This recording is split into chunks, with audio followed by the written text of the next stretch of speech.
agung Tuhan, berkat Tuhan, dan ciptaan Tuhan itu luar biasa buat kita semua. Mari kita ambil saat itu sejenak.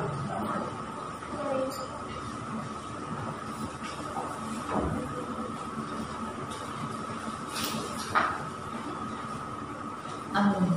Kini saatnya kita akan hadir di hadapan Tuhan dengan pujian yang mengatakan, kini saatnya. Oh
tidak pernah meninggalkan kita. Turunlah kiranya atas kita sekalian damai, anugerah dan sejahtera dari Allah Bapa, Putra, dan Roh. Dari awal sampai pertengahan dan akhir dari ibadah kami serahkan di dalam nama Tuhan kami Yesus Kristus. Haleluya. Amin. Amin. Kita akan sambut dengan berdoa bahwa Tuhan itu baik buat kita. Tuhan sangat luar biasa di dalam kehidupan kita. Tuhan mengizinkan masalah kita hadapi, Tuhan mengizinkan sakit kita alami. Tapi Tuhan juga akan memberikan kekuatan bagi hidup kita. Kita akan pujikan Allah adalah sobat yang setia buat kita. Mari kita pujikan pujian dengan seluruh hati kita.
surga di dalam Tuhan Yesus, kami bersyukur pada kesempatan yang mulia ini kami boleh bersama dalam segala keadaan, karena Tuhan menyertai kami dan semua adalah rahmat-Mu, anugerah-Mu bagi kehidupan kami. Terlebih ya Tuhan, kami pimpin kami dalam nikmat-Mu untuk kami merenungkan firman-Mu, Roh-Mu bekerja atas kami. Terima kasih dalam nama Tuhan Yesus, haleluya, amin. Silakan diberkati Tuhan. Salam, sehat, amin. Ya, ini normalnya kalau ibadah emang saat ini ya. Jadi supaya jaga jaraknya tetap stabil. Yang terpenting adalah protokol kesehatan dikerjakan, dilakukan dimanapun Bapak Ibu berada. Bapak Ibu yang saudara yang terkasih di dalam Tuhan Yesus, mari kita buka firman Tuhan untuk kita renungkan 1 Korintus 6 ayat 19. 1 Korintus 6 ayat 19 ya. 1 Korintus 6 ayat yang ke-19.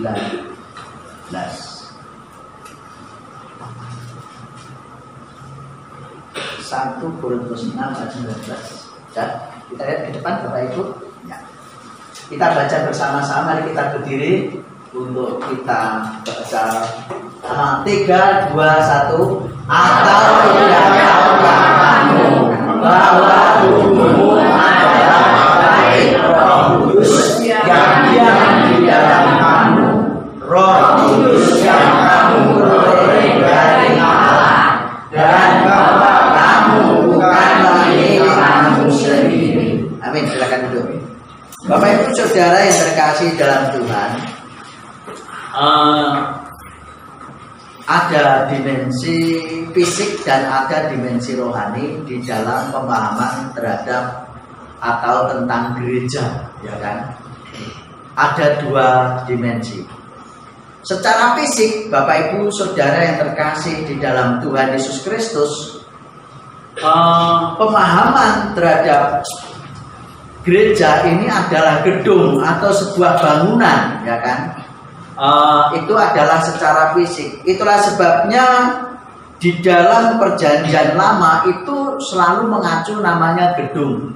Kalau bait itu kita lihat bahwa itu di dalam perjanjian lama itu adalah Ka'bah ya, bukan Ka'bah. Itu sudah ada perubahan ya kan. Bahasa aslinya adalah Ka'bah, terus di pergeseran, mungkin pergeseran apa itu, pergeseran budaya, pergeseran akan hafal sehingga berubah menjadi Ka'bah dalam bahasanya. Makanya di sana tulis dalam bahasa Arab itu ada koma ya, koma bukan K, tapi bacanya kok. Nah, itu dari kata itu ya kan. Nah, tapi kalau di dalam bahasa biasa itu adalah Ka'bah. Nah, di situ. Nah, Bapak Ibu yang kasih itu adalah gedung. Itulah sebabnya orang Israel sampai saat ini yang getol ya kan, itu mengacu ataupun masih berjuang secara fisik itu. Kenapa? Karena masih diidentikan itu simbol tempat kehadiran Allah, Bapak Ibu. Itu, ya kan? Dulu pertama kali Daud punya rancangan bangun bait Allah. Kemudian pada saat itu ada masih bentuk yang namanya tenda, ya tenda. Kemudian pada zaman Salomo dibangunlah yang namanya bait Allah, baitullah, ya kan di situ. Nah, tetapi Bapak Ibu yang saudara yang kasih dalam Tuhan, kita melihat perjalanan daripada ini. Mereka jatuh bangun karena apa? Mereka konsentrasinya kepada gedung. Sangat luar biasa. Terakhir saya membaca kitab Nehemia. Luar biasa getolnya mereka itu ingin yang namanya gedung itu terbangun kembali. Bapak Ibu yang kasih Tuhan, mengalami entah beberapa kali ya di dalam perjanjian lama, dalam perjanjian baru 1 kali dalam tahun Masehi. di Perjanjian Lama nggak salah antara 2 atau sampai 3 kali bait Allah itu dihancurkan, atau sampai 3 kali. Ke Perjanjian Baru tahun 70 itu terakhir. Nah, Bapak Ibu yang saudara, yang terakhir pada masa ini, ya kan. Nah, Bapak Ibu yang dikasihi Tuhan, itulah sebabnya pemahaman mereka tidak mengacu yang namanya tentang bagaimana hidup layak di hadapan Tuhan pada saat itu, tetapi mereka bagaimana supaya mengundang kehadiran Tuhan. Di situ Tuhan dibuatkan rumah, di situ Tuhan dibuatkan bait atau gedung, itu simbol kehadiran daripada Allah. Nah, Bapak Ibu Saudara yang terkasih di dalam Tuhan Yesus Kristus, itulah sebabnya juga bahwa orang Yahudi itu tidak mau sebenarnya dicampur dengan orang non-Yahudi. Ya. Dan yang kedua yang perlu kita tahu secara mendasar, mereka tidak mau selain orang Yahudi selamat masuk surga, Bapak Ibu. Gimana Bapak Ibu? Kitab Yunus, ya kan? Itu sebenarnya protesnya Yunus, kenapa orang bukan Yahudi diselamatkan? Kenapa mereka punya hak keselamatan? Ketakutan adalah mereka ikut nantinya suatu saat ambil bagian di dalam apa itu bait Allah, itu mempunyai hak kekuasaan warisan di sana, Bapak Ibu, ya. Dan Bapak Ibu Saudara yang terkasih di dalam Tuhan Yesus Kristus, mereka berkali-kali membangun kembali di saat dihancurkan bait Allah itu, gedungnya, ya kan. Dan itulah sebabnya Bapak Ibu yang dikasih Tuhan, mereka tiada hentinya untuk beberapa waktu ke depan itu mereka berjuang supaya bait Allah terbangun kembali. Mereka sudah punya rancangan dan rencana, ya kan, di Israel. Bapak Ibu, tentunya kalau yang sering lihat berita tentang bagaimana strateginya Israel memindahkan ibu kotanya, ya, ibu kota negaranya menghadap ke sini sehingga menggeser, itu strategi-strategi saja, Bapak Ibu. Di situ nanti akan dibangun bait Allah kembali seperti masa kejayaan Salomo. Nah, Bapak Ibu yang dikasih di dalam Tuhan Yesus Kristus, itu perjuangan mereka tanpa peduli diperjuangkan gedung itu sangat luar biasa.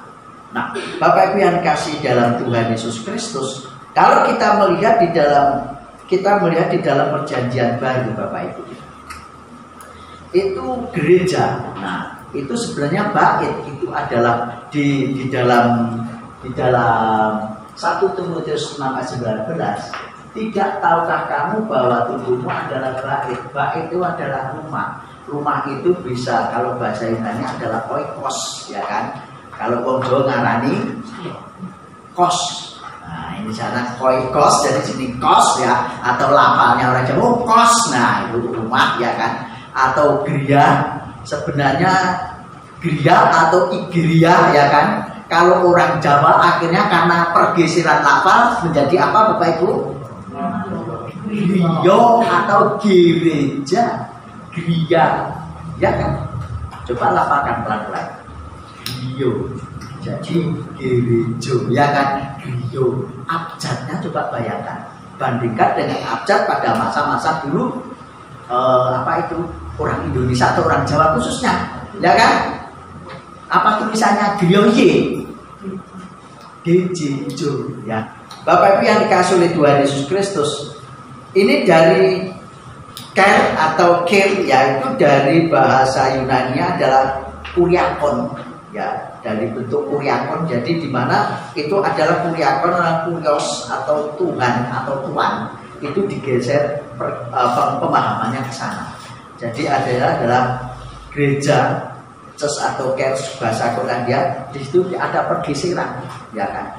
Pergeseran apa itu makna dan pergeseran kata itu sering terjadi. Makanya kalau bahasa griyo, gereja, griyo, igeria, ya kan? Itu dengan bahasa karena kita lama dijajah oleh Belanda. Sebenarnya geria, griyo itu bukan bahasa Jawa asli. Sudah pergeseran lafal dan apa itu konotasi sesuaikan. Nah, di situ. Bapak Ibu yang kasih dalam Tuhan Yesus, gereja atau church atau bahasa yang lain dikatakan adalah eklesia, ya kan? Artinya adalah eklesia. Eklesia itu bisa dikatakan gereja atau bait Allah itu, tetapi dalam konteks eklesia adalah orang yang dibawa keluar, yang dipanggil keluar. Itu adalah eklesia. Dipanggil keluar dari mana? Dari keadaan di dunia yang yang fana ini menjadi keadaan ke dunia yang kekal, Bapak Ibu. Di situ. Jadi dipanggil keluar dari situasi itu. Seperti murid-murid, seperti orang yang percaya kepada Tuhan Yesus, itu adalah kumpulan orang-orang yang dipanggil atau eklesia, ya. Jadi kalau ada gereja GKIN eklesia itu ada di Medoyo, ya kan? Nah, di situ. Yang dipanggil keluar, ya kan?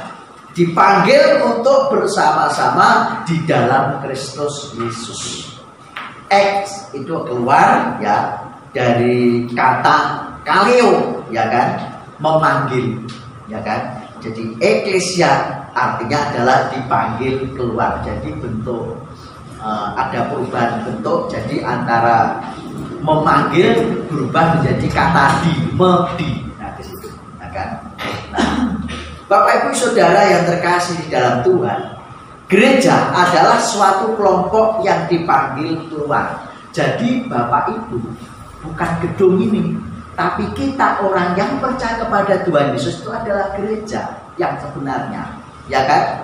Kitalah yang dipanggil keluar dari keadaan belum percaya, belum mengenal Tuhan Yesus. Kita dipanggil untuk bersama dengan Tuhan Yesus.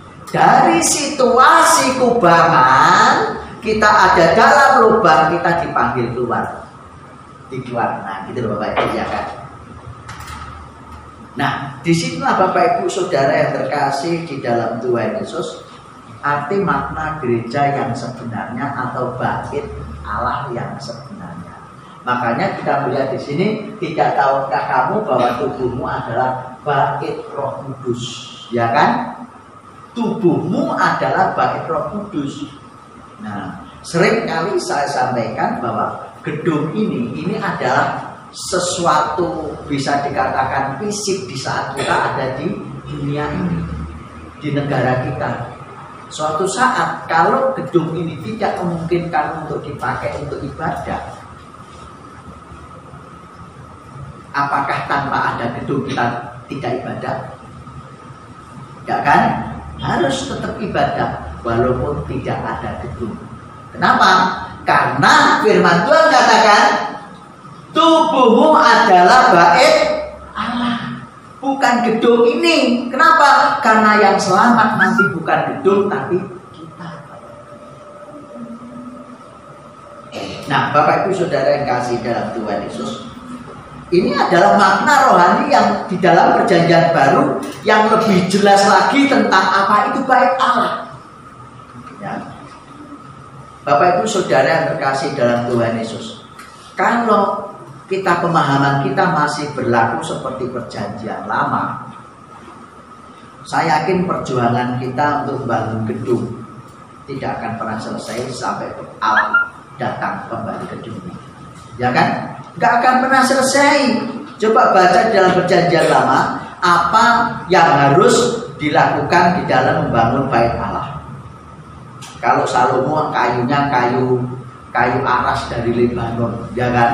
Nah, di sana terus batunya ada sendiri, semua kayunya serba kayu yang mahal. Mungkin kalau sekarang kalau kita bangun masih kiblat kita perjanjian lama, minimal kita bangun pintunya kayu cendana, ya kan? Kemudian kap-kapnya mungkin kayu cendana. Kayu cendana tahu Bapak Ibu ya? Kayu yang termasuk kayu yang paling mahal di Indonesia karena wanginya ini, ya kan?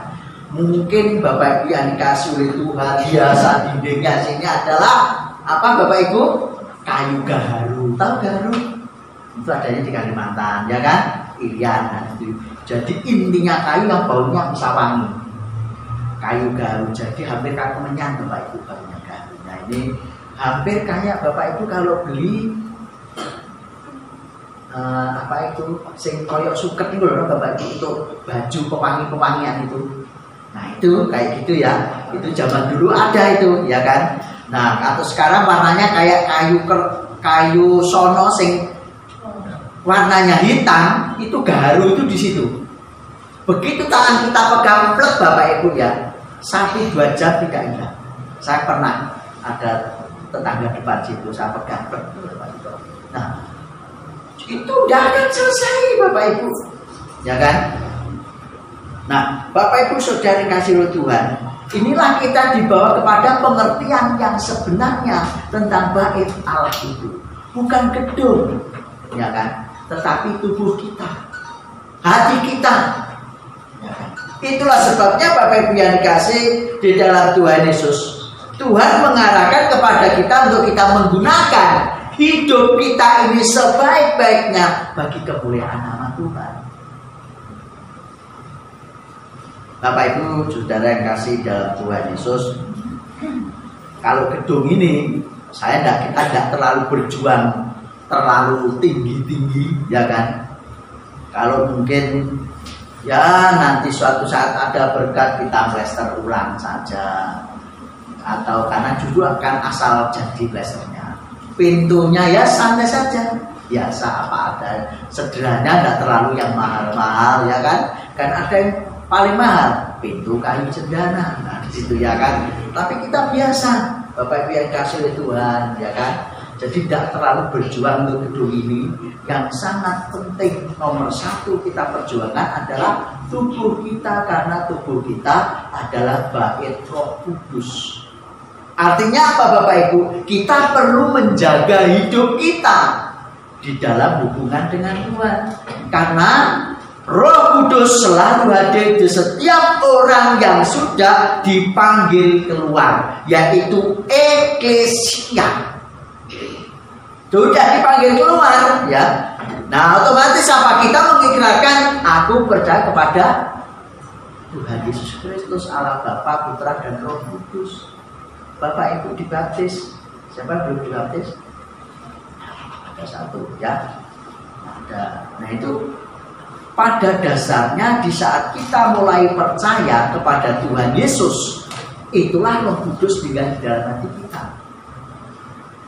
Baptis itu hanya tanda bahwa dia sudah tanda secara fisik, dia percaya pertobatan, arahnya ke sana Bapak.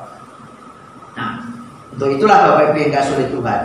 Jadi kita di dalam perjanjian baru kita sukacita.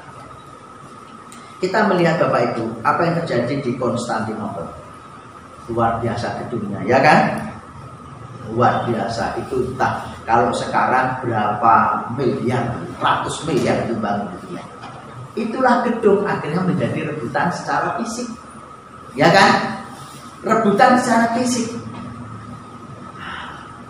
Bapak Ibu saudara kasih Tuhan, tetapi Bapak Ibu yang kasih Tuhan, hanya tubuh kita lah yang diinginkan Tuhan untuk kembali kepada Allah, karena kita adalah ciptaan Allah yang telah direbut, dikuasai oleh iblis. Itulah namanya dipanggil keluar dari kerumunan, belum mengenal Tuhan, belum percaya Tuhan, menjadi percaya Tuhan, dan Roh Kudus menjadi tinggal di dalam hati kita. Itu arti daripada gereja sebenarnya. Itu arti daripada gereja. Jadi gereja itu bukan gedung, tapi pribadi lepas pribadi, kita satu dengan yang lain. Itu adalah gedung gereja.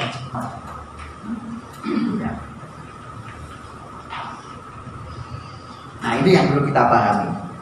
Jadi Roh Kudus tinggal di dalam hati kita. 1 Korintus 6 ayat 19 ini adalah persamaan dari perjanjian lama, tetapi kontra dengan perjanjian lama.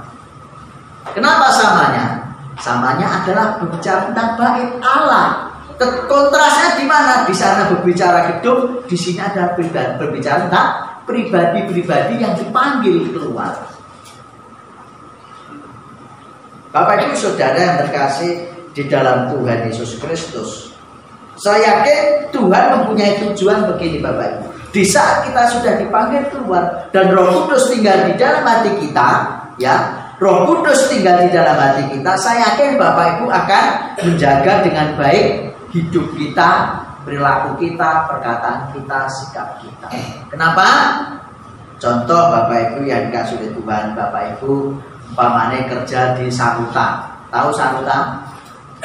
Pabrik sarung tangan, ya kan? Di Rejoso, di Lurah atau mana itu ya, Dumdowo Lurah. Nanti Bapak Ibu jadi karyawan, Bapak Ibu punya namanya kartu anggota karyawan.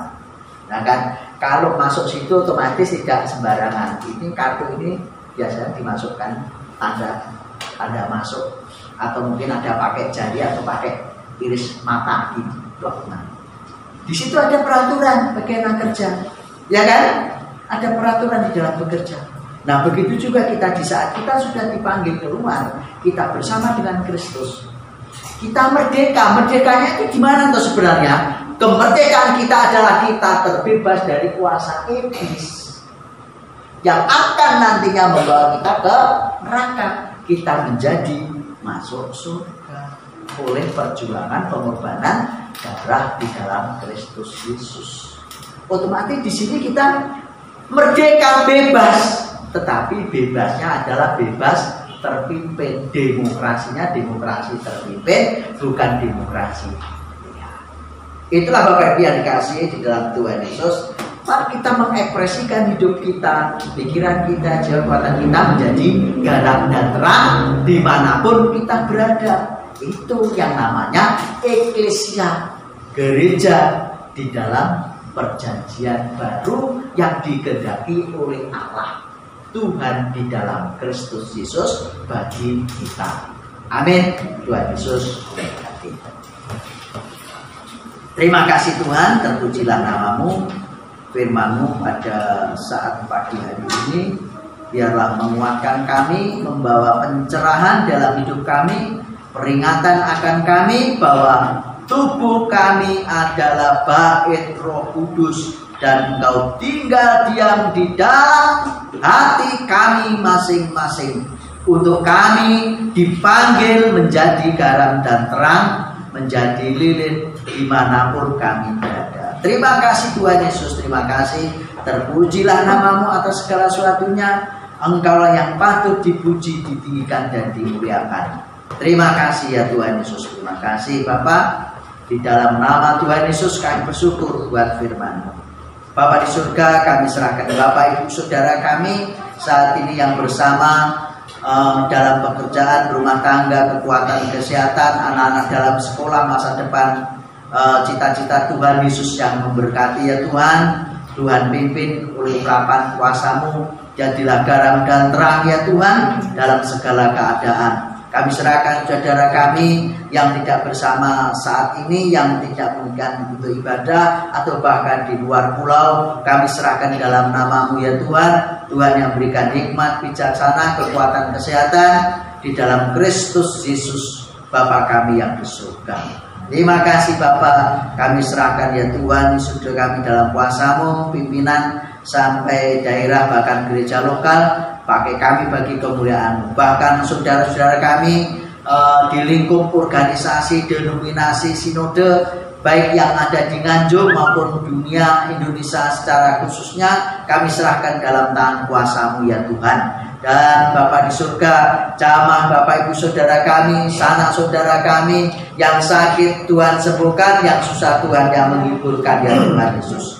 Bapa, di dalam nama Tuhan Yesus kami serahkan untuk Natal BKS yang online akan dilakukan. Kami serahkan panitia yang bekerja, Tuhan berikan hikmat bijaksana. Terima kasih ya Tuhan Yesus dalam segala sesuatunya. Roh-Mu yang menyertai selalu. Kami serahkan bangsa negara kami, presiden, wakil, para menteri, sampai dan jajarannya sampai tingkat RT bahkan TNI Polri yang mengal bangsa ini, tenaga medis seluruh Indonesia, masyarakat Indonesia, elemen bangsa ini, kami serahkan semua dalam tangan kuasa Tuhan kami Yesus Kristus ya Tuhan. Bercampur tangan pimpin dalam urapan kuasa-Mu. Terima kasih Bapak, terima kasih, dan kami syukur, kami serahkan dalam nama Tuhan Yesus akan segala doa kami. Mari kita berdiri bersama, kita akhiri ibadah kita dalam firman Tuhan berkat. Mari kita menghadapkan hati pikiran kita ke hadirat Tuhan, Allah sumber berkat, sumber kekuatan dan kuasa, sumber kasih dan sumber kehidupan, baik sekarang maupun yang akan datang.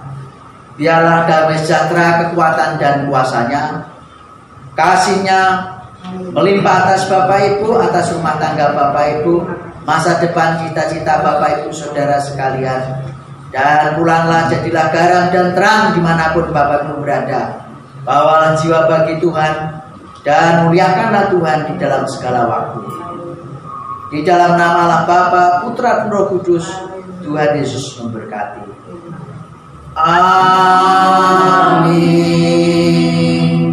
Amin. Amin.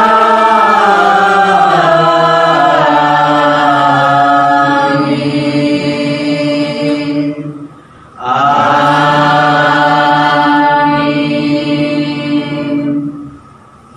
Amin. Silakan.